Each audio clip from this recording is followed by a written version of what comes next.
Hello, everyone, and welcome to English Pod. My name is Marco. My name is Catherine, and today we have an elementary level lesson for you. This is about fixing things. That's right. So sometimes in our office or in our house, some small things may break, like maybe the door or the air conditioning. So in this case, we need to call a special guy to come and fix it. So let's listen to today's dialogue, and we'll be back in a moment to talk about who this guy is.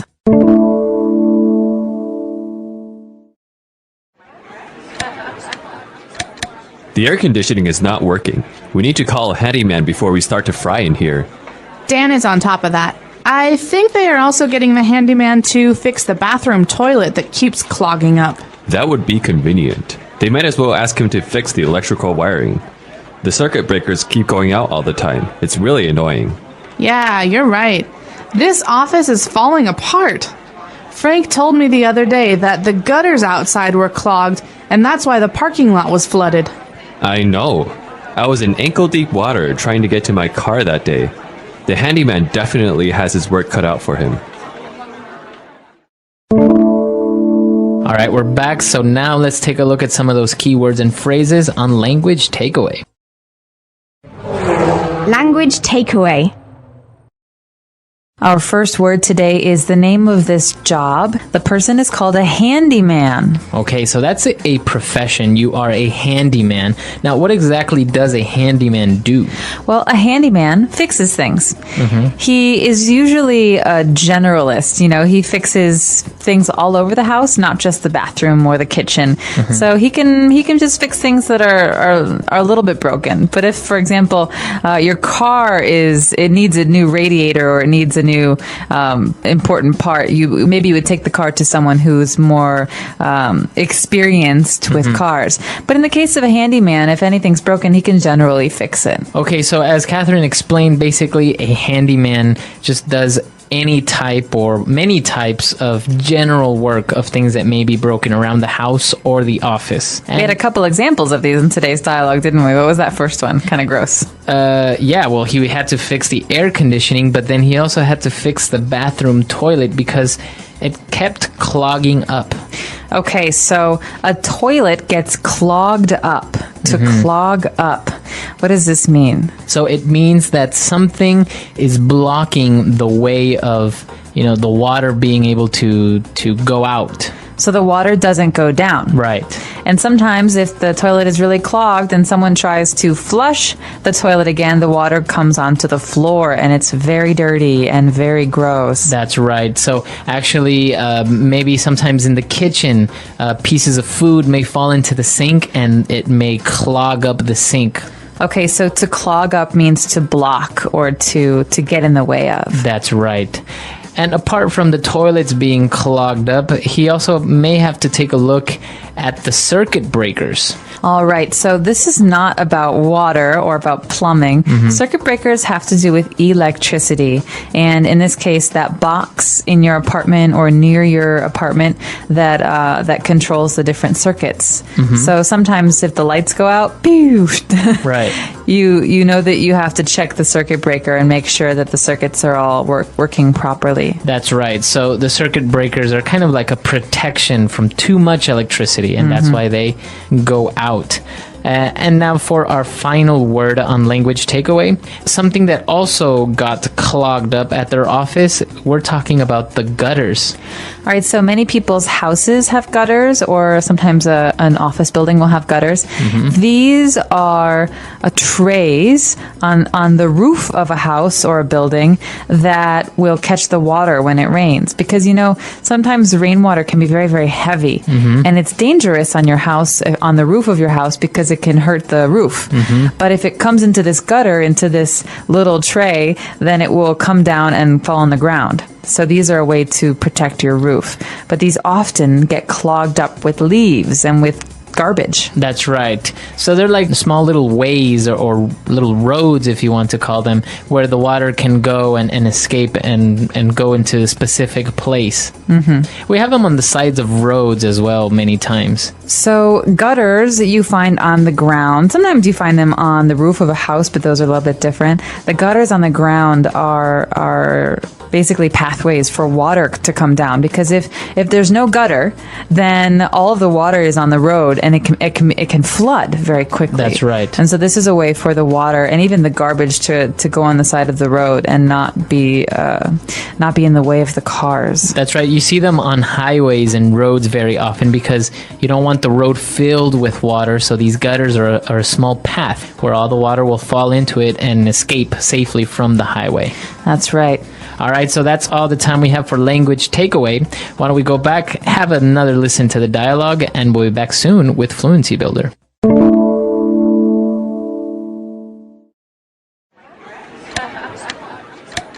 The air conditioning is not working. We need to call a handyman before we start to fry in here. Dan is on top of that. I think they are also getting the handyman to fix the bathroom toilet that keeps clogging up. That would be convenient. They might as well ask him to fix the electrical wiring. The circuit breakers keep going out all the time. It's really annoying. Yeah, you're right. This office is falling apart. Frank told me the other day that the gutters outside were clogged, and that's why the parking lot was flooded. I know. I was in ankle-deep water trying to get to my car that day. The handyman definitely has his work cut out for him. Now let's take a look at 3 key phrases on Fluency Builder. Fluency Builder. Well, this first phrase is a phrase that I like to use, and I do use it very often. We heard that Dan is on top of that. All right, so we need to call a handyman in here, and he says, nope, Dan is on top of that. So Okay. to be on top of something, what does it mean? Well, when she says Dan is on top of that, she's basically saying Dan is taking care of this, or Dan is already calling the handyman to come and fix it. So you are aware of the problem and you're trying to solve it. Okay, so don't worry. You don't have to call the handyman. Dan is on top of that. Dan will call him. Right. So to be on top of something is to make sure that something is done. So you could say, Marco, I really, I hope you stay on top of that project because it's very important. Right. Or don't worry, the report will be finished on time. I am on top of that. Great. All right, now moving on to our next phrase. They were talking about all the problems that this office has, and the person said, well, they might as well ask the handyman to also fix the electrical wiring. Okay, so this phrase "might as well" it's kind of hard to understand, I think, sometimes.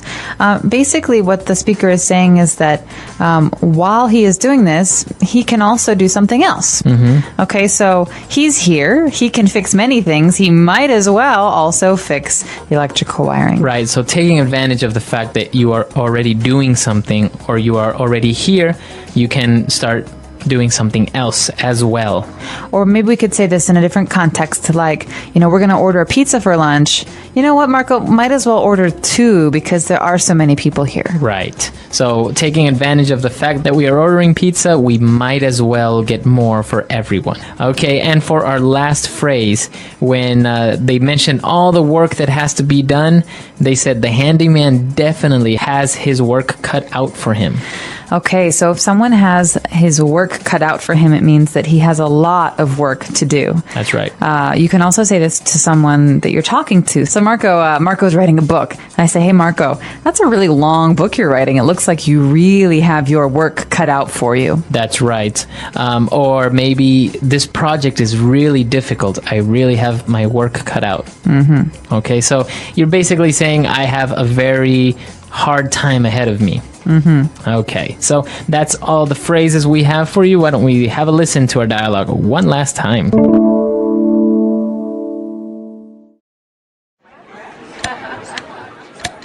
The air conditioning is not working. We need to call a handyman before we start to fry in here. Dan is on top of that. I think they are also getting the handyman to fix the bathroom toilet that keeps clogging up. That would be convenient. They might as well ask him to fix the electrical wiring. The circuit breakers keep going out all the time. It's really annoying. Yeah, you're right. This office is falling apart. Frank told me the other day that the gutters outside were clogged, and that's why the parking lot was flooded. I know. I was in ankle-deep water trying to get to my car that day. The handyman definitely has his work cut out for him.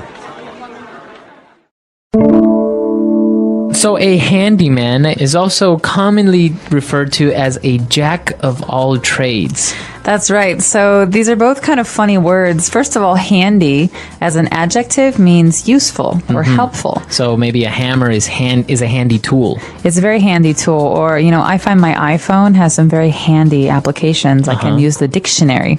Right. So a handyman is someone who's helpful. He can do many things. But a jack of all trades is very special because it means he is a person that can do basically any job. Right. So sometimes in offices, people may have someone that they may refer to as a jack of all trades. So he may fix the computers. He also knows a little bit about marketing and does many odd and random things around the office. That's right. You could say my friend Paul, he's a jack of all trades.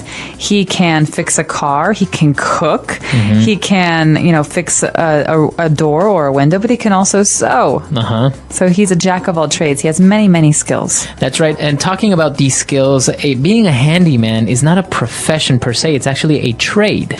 That's right. And so we say this because it's something that you normally do with your hands, and you don't have to go to university to study it. You maybe have an apprenticeship where you study by working. And it's one of a few very, very important trades like being a plumber or an electrician.